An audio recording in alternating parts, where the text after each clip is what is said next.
안에 자로 고백하겠습니다. 예수님은 세상의 구주십니다. 예수님은 세상의 구주십니다. 앞도로 인사하겠습니다. 주님의 이름으로 축복하고 사랑합니다. 주님의 이름으로 축복하고 사랑합니다. 네, 오늘 12월 22일 주일에 말씀을 통하여 예배를 통하여 하나님의 은혜가 여러분 심령 가운데 풍성하기를 축복합니다. 오늘 성탄 주일입니다. 이제 다음 주가 29일 마지막 주일이 되고요. 오후에는 성탄 축하 예배로 드리게 됩니다. 그리고 수요일은 성탄 감사 예배, 축하 예배를 드리게 되고 31일은 송구 영신 예배로 올해를 마무리하게 됩니다. 남은 예배 시간마다 여러분이 주님과 더 가까이 하고 함께함으로 말미암아서 하나님과 화목하고 여러분의 가정이 화목하고 또 여러분의 기간이 화목하여서 하나님의 뜻을 이루는 믿음의 백성 되기를 축복합니다. 내가 먼저 하나님과 화목할 때 가정이 화목되고 우리 교회가 나라가 화목되게 될 줄 믿습니다. 그래서 옆에 분에게 인사하겠습니다. 좌우로 얼굴 보시고 인사하겠습니다. 내가 잘하겠습니다. 내가 잘하겠습니다. 그죠? 한 번 더 인사하겠습니다. 내가 먼저 섬기겠습니다. 내가 먼저 섬기겠습니다. 아멘. 그런 섬김의 모습으로 나아가는 주님이 이 땅에 오셔서 우리를 섬겨주셨듯이 오늘 하루도 저와 여러분이 먼저 섬김의 자리로 내려가시기를 축복합니다. 오늘 미가서 5장에 있는 내용의 말씀은요, 이스라엘 백성이 함락되는, 그러니까 바벨론에 의해서 예루살렘이 함락됩니다. 그럴 때 느부갓네살 왕이 이제 예루살렘을 함락하여서 주전 587년이죠. 1월부터 1년 6개월 동안 이스라엘을 정복하고 벽을 치고 하다가 결국은 정복하는데 그때 왕이 시드기야 왕입니다. 하나님은 이 말씀을 미리 예언을 하셨고 시드기야 왕 때에 느부갓네살 왕에게 잡힙니다. 그 느부갓네살 왕이 시드기야 왕과 아들과 그리고 사람들을 놓고 시드기야 목전에서 아들을 죽입니다. 그리고 느부갓네살 왕이 시드기야 눈을 빼버립니다. 그리고 발을 차고 바벨론으로 끌려가면서 하나님의 예언의 말씀이 정리가 됩니다. 그런 시대에 이스라엘 백성들이 소망을 잃었습니다. 희망을 잃었습니다. 왜요? 우리는 분명히 구원받은 백성이고 하나님의 선민인데 어떻게 이방인들에 의해서 바벨론을 위해서 우리가 정복되고 하나님처럼 섬겼던 왕이 무너져서 포로로 끌려가는 일이 있을 수 있냐라고 사람들이 가슴을 치며 통곡하는 그 시점이었습니다. 그때 오늘 보면 미가 선지자가 우리를 위해서 구원자가 오실 건데 그 구원자가 바로 메시아 예수 그리스도라고 예언을 합니다. 사람이 희망을 잃어갈 때, 절망하고 있을 때 미가야는 외쳤습니다. 아니다, 우리에게 구원자가 올 것이고 우리에게 소망과 희망을 주시는 메시아가 오게 될 것을 선포하면서 무너진 사람들을 일으켜 세우는 소망의 말씀이 오늘 본문의 말씀입니다. 오늘 본문을 통해서 여러분의 가운데, 절망 가운데 혹시나 여러분이 좌절된 분들이 있다면 오늘 이 말씀을 통하여서 힘을 얻고 다시 한번 하나님 앞에 거룩한 백성으로 서시기를 예수님 이름으로 축원합니다. 먼저 평강이 될지어다라는 말은 뭐냐면 평강이 되신 예수 그리스도 오실 예수님을 말씀합니다. 이 예수님이 그러면 평강이 되신 예수 그리스도는 누구냐면은 오늘 2절 말씀 본문입니다. 본문에 보면 구원자로 오실 것을 선포하는데 제가 먼저 보겠습니다. 2절에 베들레헴 에브라다야 너는 유다 족속 중에 뭐라고요? 작을지라도 이스라엘, 함께 봅니다. 이스라엘을 다스릴 자가 내게서 내게로 나올 것이라. 아멘. 여러분 오늘 2절 말씀에 보면 작은 베들레헴, 그러니까 온 지구 가운데에 이스라엘에서 유다 족속이 있습니다. 12지파 유다 족속. 거기서 여러분 에브라다는 뭐냐면 가장 작은 곳입니다. 우리로 말하면 도시도 아니고요, 시골이고 번화가도 아니고 신도시도 아니고 아주 초라한, 알려지지 않은 조그마한 마을을 말하고 있어요. 그 마을에 누가 난다고요? 오늘 보니까 이스라엘을 다스릴 자, 다시 말하면 구원자가 태어날 것이라고 말씀하고 있어요. 할렐루야. 이걸 좀 적용하면 이거예요. 이 지구에, 대한민국에 많은 도시들이 있는데 그 중에 우리 북삼교회, 북삼 땅에 예수님이 오신대요. 별로 안 좋아하시네. 보세요. 초라한, 화려하시고 하나님의 아들이고 능력이 구원자이신 그 예수 그리스도가 초라한 우리 북삼 땅에 우리 가운데 우리 죄인 가운데 오시는 게 얼마나 영광일까요? 그래서 미가 선지자는 초라한 우리의 모습 가운데 예수님이 메시아로 오셔서 그것도 지파 중에 가장 작은 에브라다에 임할 것이라고 선포해요. 그것도 왕궁이 아니라 뭐예요? 외양간에 태어날 것을 말씀하고 있어요. 베들레헴은 떡집이라는 뜻이에요. 예수님이 우리의 생명떡으로 오셔서 우리의 죽은 영혼을 살리는 하나님의 아들로 이 땅에 오실 것이라는 것을 여러분 믿으시기 바랍니다. 사람들은요, 성공의 다리를 타고 올라가서 높은 정상에 올라가야 구원을 얻을 거라고 생각해요. 그래서 많은 타 종교들은 높은 곳에 올라가야 승리라고 생각하고 구원을 얻는다라고 생각해요. 그러나 여러분 기억할 것이 있습니다. 예수님은 우리를 구원하시기 위하여 영광의 사닥다리를 따고 올라가신 게 아니라 이 땅에 인간의 모습으로 오신 줄 여러분 믿으시기 바랍니다. 이 땅에 오셨어요. 사람들은 올라가고 있어요. 그러나 예수님이 이 땅에 오셔서 오신 그 예수님을 나의 구주로 나의 주인으로 모실 때에 우리는 하나님의 아들이 되고 예수님을 통하여 구원받는 믿음의 백심을 여러분 믿으시기를 축복합니다. 이 땅에 내려오셨어요.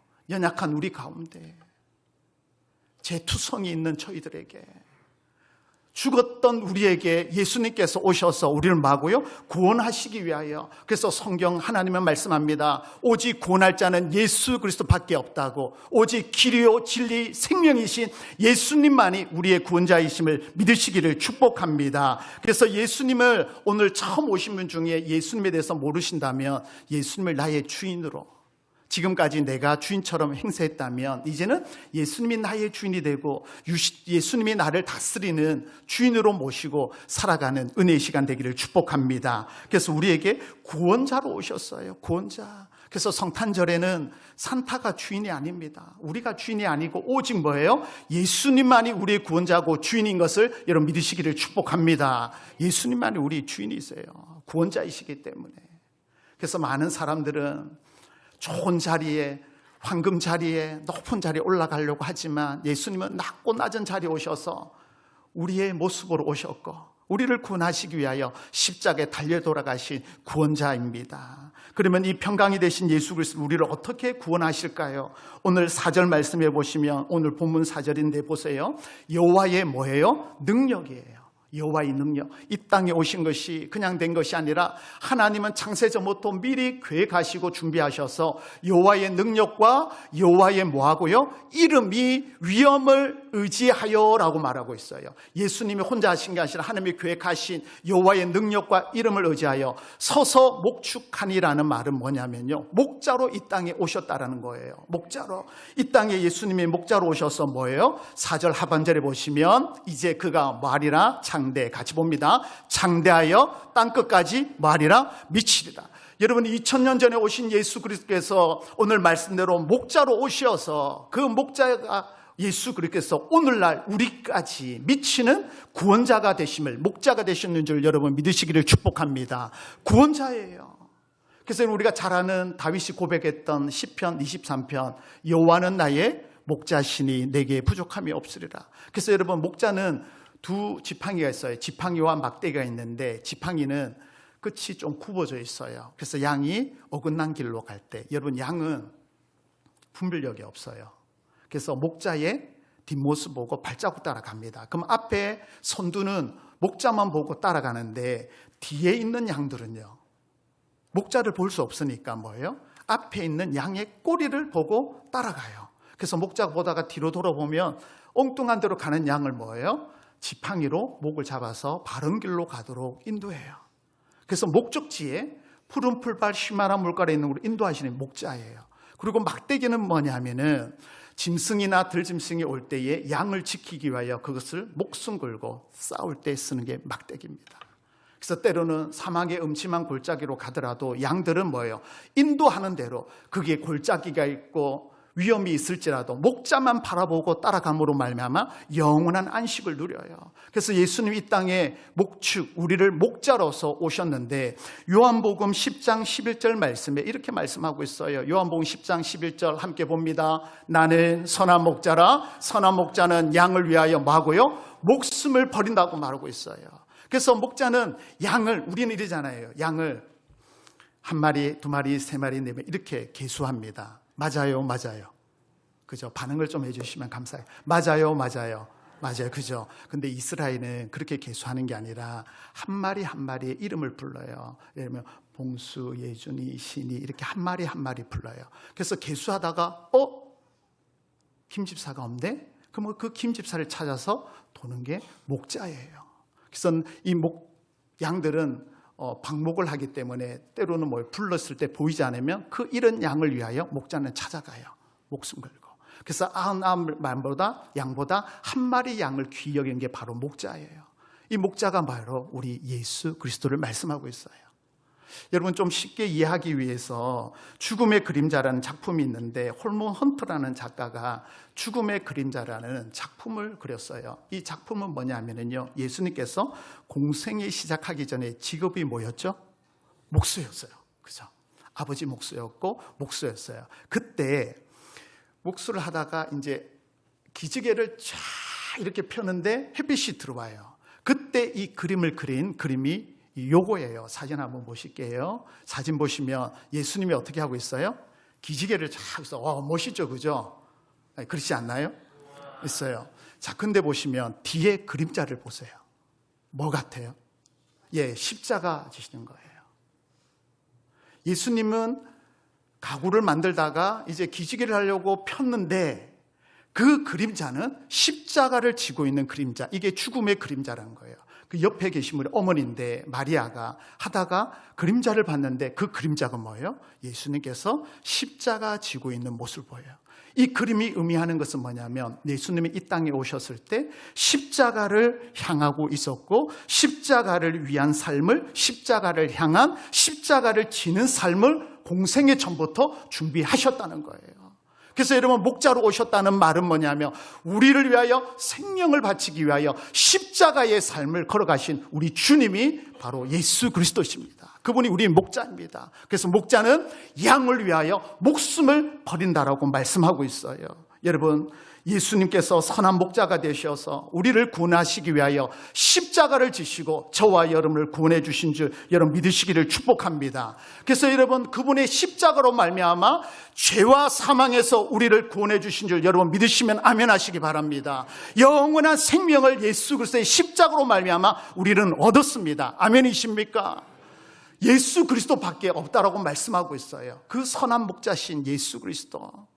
우리를 구원할 자는 여러분 아니에요. 석가도 마음에 떠다 부처도 아니에요. 오직 예수님만이 우리의 구원자인 것을 믿으시기 바랍니다.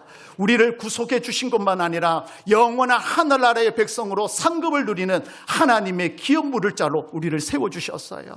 그래서 예수님의 권세와 나의 권세가 되고 예수님이 하나님으로 받은 모든 상속이 우리에게 그대로 임해지게 되는 거예요. 이스라엘 백성들은 하나님의 택함받은 선민입니다. 하나님이 계시고 구원이 있고 그리고 상급이 있고 천국 백성들이 있지만 이방인들은 없어요, 여러분. 그러나 예수님께서 이 담을 허물으심으로 말미암아 십자가 지심으로 하나 되게 하셔서 이방인 우리 구원받을 수 없는 저와 여러분을 뭐예요? 이스라엘과 동일한 약속의 말씀을 주셔서 그리스도를 바라보는 자에게 그 은혜를 우리에게 주셨습니다. 그래서 여러분 우리는 주님을 바라봄으로 목자 되신 주님과 동행하는 저와 여러분 되시기를 축복합니다. 그래서 평강이 될지란 예수 그리스도께서는 구원자로 오셨고 우리의 목자가 되셔서 이 땅에 낮고 낮은 땅에 오셨어요. 그래서 우리가 기뻐하고 주님을 축하하지만 오직 예수님 중심으로 살아가는 저와 여러분 되시기를 축복합니다. 그러면 예수님께서는 이 땅에 오셔서 우리에게 무엇이 되기를 원하시냐면 평강, 화평을 누린 자 되기를 원합니다. 오늘 말씀 5절을 보시죠. 오늘 5절에 보면 이 사람은 뭐가 될지어라? 평강이 될지어라. 평강, 샬롬, 화평 이런 뜻이에요. 여러분 우리는 인사가 뭐죠? 식사하셨어요? 안녕. 이게 인사였어요. 왜요? 보릿고개가 있었고 너무 어려운 시절 6.25 때 우리 많은 어르신들 계시지만 얼마나 어려운 시절을 지났어요. 지금은 여러분 먹을 게 풍성하여서 우리가 누리고 있지만 그 당시는 아니었어요. 그래서 인사가 식사하셨어요? 건강 괜찮으세요? 이거였어요. 왜냐하면 자고 일어나면 먹지 못해서 굶주려 가는 사람들이 있었기 때문이에요. 근데 이스라엘 백성들의 인사는 뭐냐면 샬롬이에요. 평강, 화평. 왜냐하면 지금도 전쟁을 치르고 있지만 전쟁에 남자들이 나가면 목숨을 잃으면 돌아오지 못해요. 남자가 죽으면 그 가정은 뭐예요? 가장이 없고 경제력이 없고 아무것도 없기 때문에 뭐예요? 여자분들은 죄송합니다. 그 당시에는 지금도 이스라엘은 그렇지만 경제력이 없어요. 생활거리 없어요. 그래서 과부와 고아가 됩니다. 그래서 하나님께서 그 장자가 죽음으로 인해서 뭐예요?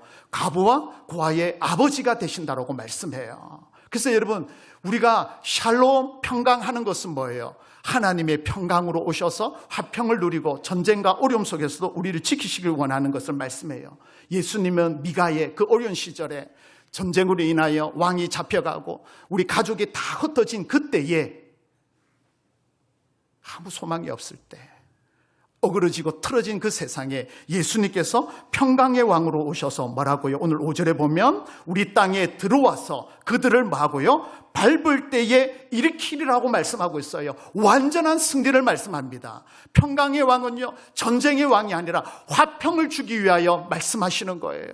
그래서 오직 예수 그리스도의 십자가 지심으로 저와 여러분을 평화의 자리로, 은혜의 자리로 불러주신 줄 여러분 믿으시길 바랍니다. 화평을 주기 위함이에요. 우리 미가서에는 이렇게 말씀하고 있지만 에베소서 2장 14절 말씀인데요. 14절 말씀 함께 봅니다. 그는 우리의 화평이신지라 둘로 하나를 만드사 원수된 것 곧 중간에 막힌 담을 자기 육체로 오시고. 자, 무슨 말씀이에요? 갈라져 있던 모습, 하나님과 우리의 죄악으로 가려졌던 그 모습, 사람과 전쟁으로 인하여 갈라졌던 모습, 서로 원수되고 분열되고 깨진 모습, 그때 뭐예요? 예수님께서 담을 허셔서 십자가 육체의 죽으심으로 말미암아 우리를 뭐하고요? 화평, 하나 되게 하신 줄 여러분 믿으시기를 축복합니다. 하나님의 계획은 화평을 이루는 거였어요. 예수님께서는 그것을 십자가 지심으로 집행하셨고 성령 하나님은 지금도 운행하셔서 우리 가운데 임하시는 거예요. 그래서 여러분, 가정이 무너지고 깨어졌는데 예수 그리스도의 이름이 들어가고 복음이 들어감으로 말미암아 그 가정이 회복되고 살아나는 거예요. 경제가 무너졌는데 사람이 분열하고 다투는데 예수 그리스도의 복음이 들어가고 십자가가 들어가니까 그 무너졌던 기업이 일어나는 역사가 일어났어요. 실제로 여러분, 학교가 무너지는 경우가 있었습니다. 근데 기독교 장로님이 먼저 일어나고 기도하고 국기경양대회에서 기도하다가 학생들이 모이고 선생님들이 모여서 그 학교가 견자하게 지금도 이 나라에 영향력이 있는 빛과 소금을 감당하는 그는 교회들이, 학교들이 얼마나 많은 줄 몰라요. 뭐예요? 무너졌던 곳에 주의 이름이 들어가니까, 하나님의 사랑이 임하니까 사람들이 하나 되고 구원의 역사가 이루는 그 민족, 그 학교, 그 교회가 되었다는 말씀이에요. 여러분, 우리 예수님은 이 땅에 오셔서 우리를 화평을 주시기 위하여 오셨습니다. 왜 화평을 위하여 주셨을까요? 이 화평은요, 먼저 하나님과 나의 관계에서 화평이 이루어져야 됩니다. 하나님과 나의 관계. 여러분, 올해를 마무리하기 전에 하나님과 여러분의 관계는 지금 멀리 있어요? 가까이 있어요? 하나님은 계속해서 문을 두드리고 있는데, 말씀으로 회개하고 주께로 돌아오기 원하고 품에 안기기를 원하는데, 당자처럼 아직도 세상 가운데에 하나님의 그 부르심을 모르고 방황하고 내 마음대로 하고 있지는 않습니까? 오늘 여러분 말씀은 하지만 로마서 5장 10절에 이렇게 말씀하고 있어요. 로마서 5장 10절 말씀 제가 먼저 볼게요. 곧 우리가 못됐을 때 원수요, 하나님과 내가 원수되고 사람과 사람 원수되었을 때에 그의 아들을 뭐하고요? 죽으심으로 말미암아 하나님과 같이 봅니다. 하나님과 화목하게 되었은즉 화목하게 된 자로서는 더욱 그가 살아계심으로 말미암아 구원을 받을 것이다. 아멘. 무슨 말이에요? 예수님이 이 땅에 오셔서 죽으심으로 말미암아 원수되었을 때에 하나님과 화목하는 은혜를 우리에게 주신 줄 믿으시기를 축복합니다. 화목하게 하신 거예요. 그래서 예수님이 몸을 던지시고 이 땅에 오셨어요. 나를 위해서. 나를 위해서. 내가 죽어야 되고 내가 맞아야 되는데 그 자리에 예수님이 십자가 지심으로 하나님과 우리를 화목하게 하셨어요. 그래서 우리가 가장 먼저 평강을 누리고 화목하기 위해서는 하나님과 나의 관계에서 그 줄을 놓치지 마시기를 축복합니다. 그리고 두 번째는 여러분, 자신과의 화평이에요. 우리는 사단 마귀는 교묘하게 우리를 하나님 백성 아닌 것처럼 위장합니다. 야, 김 집사, 너가 하나님 백성이야? 근데 그렇게 살아? 너 지난주 어떻게 살았어? 교회에 손가락질하고 욕하지 않았어? 근데 무슨 주일날 예배 드리러 가? 이 마음을 계속 심어주는 거예요. 그러나 여러분 그 모든 것들을 예수님 십자가 지셨기 때문에 우리는 뭐예요? 하나님의 자녀, 하나님의 백성이라는 확신을 가지시기를 축복합니다. 구원의 확신이 있어서 여러분 이거는 흔들리면 안 되는 거예요. 우리는 넘어질 수 있어요. 그러나 넘어지지만 우리가 하나님 백성이 지워지는 건 아니에요. 하나님 백성으로 다시 나왔을 때 하나님은 나의 모습, 있는 모습 그대로 우리 하나님은 받으시는 거예요.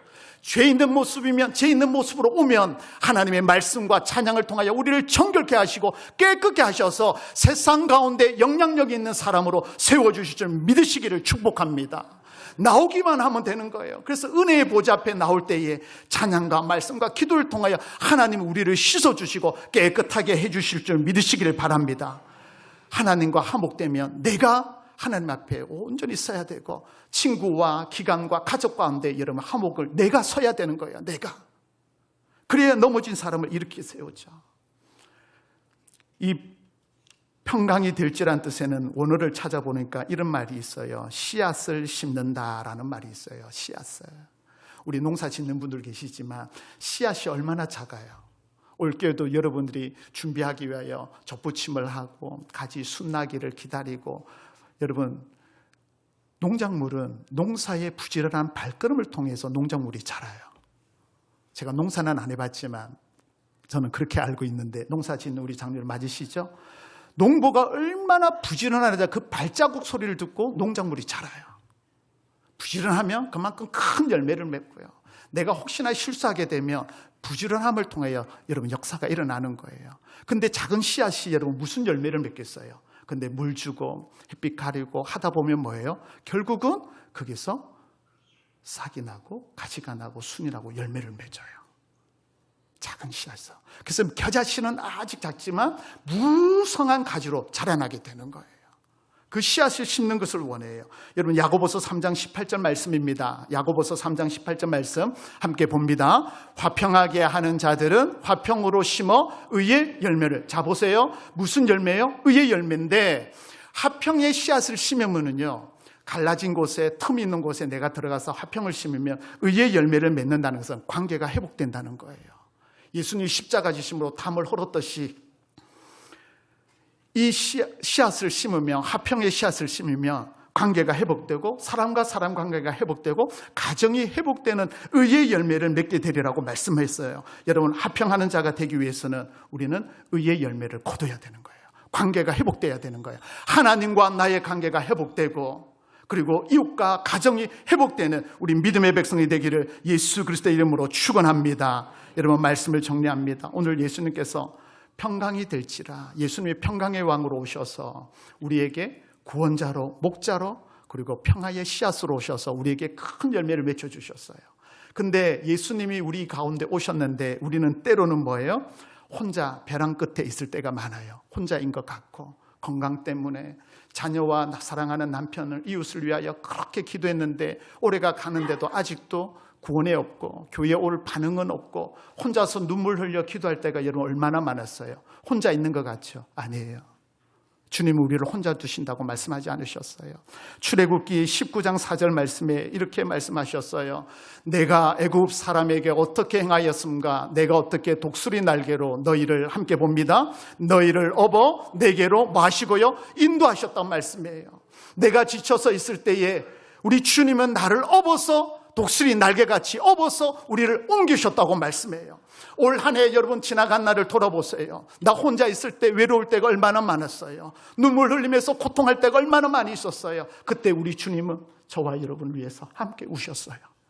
그때 우리가 고통당하여 찬양할 수 없고 기도할 수 없을 때에 주님은 이 땅에 오셔서 우리를 업어서 어디에요? 은혜의 자리로 옮겨주셨어요. 여러분 우리가 낮아지면 하나님께서 우리의 높은 곳을 올리기 위한 하나님의 놀라운 은혜인 줄 믿으시기를 바랍니다. 여러분 우리가 죽음의 길을 간다는 것은 뭐예요? 부활의 자리로 옮기기 위한 하나님의 사랑이 그게 담겨져 있어요. 의의 열매. 내가 화목할 때 화평의 열매를 화평의 씨앗을 심을 때에 의의 열매가 거둬지는 거예요. 그 말은 내가 죽어야 예수로 말미암아 살게 되는 거예요. 그래서 예수님께서 우리를 위하여 이 땅에 오셔서 죽으셨잖아요. 그래서 저와 여러분의 구원을 받았어요. 그 평화를 우리가 누리고 있고 그 평화를 우리가 마음껏 사람들에게 전하고 있어요. 여러분, 이 세상의 어둠에 빛의 삶을 살기를 원하고 부패하고 속은 곳에 우리를 소금의 영향력을 살아가도록, 그래서 주님은 너는 세상의 소금이라, 소금의 빛이라고 말씀하셨어요. 여러분, 성탄절날 우리만 즐거워하고 기뻐할 것이 아니라 주위의 화평을 모르고 주님을 모르고 살아가는 그 백성들에게 예수님의 사랑을, 씨앗을 전해야 되지 않을까요? 그 화평의 씨앗, 평강이 될지어다. 주님이 우리에게 주셨던 그 평화의 씨앗처럼 저와 여러분이 씨앗이 되어서 사랑의 물결을 흘러보내는 믿음의 백성들이 다 되시기를 예수님 이름으로 축복합니다.